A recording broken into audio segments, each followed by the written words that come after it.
కూర్చో. ఏట అన్నం వదిలేసి వేసిపోతున్నావు? బయట అడ్డమైన గడ్డి తిని నీకు అన్నం అంటే అంత ఎటకారంగా ఉందా? ఏం తింటావు మన డైలీ అన్నం చిరాగ్గా. అన్నం ఏం తింటాను అంటావేంటి? అన్నం తోసేస్తున్నావు. అన్నం గురించి నీకేం తెలుసు అని మాట్లాడుతున్నా?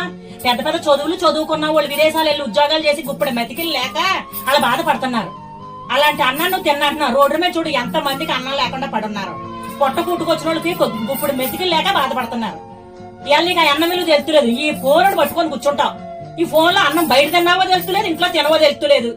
వండుకున్నదంతా అలా భూమిపాలు పోసుకుంటున్నాం. అలా కుళ్ళిపోయిన అన్నాలో భూమి మీద పోయకూడదమ్మా. భూదేవత పకాలించి డబ్బు ఎప్పుడు భూ లేకుండా చేస్తుంది. పండించే వాళ్ళు ఎంత బాధపడుతూ పండిస్తున్నారో అలా మనకు వద్దనుకున్నా ఏ భూమి మీద పొయ్యకూడదు. అలాగా చూసే మీరు కూడా అన్నాన్ని ఎప్పుడూ పారేయండి.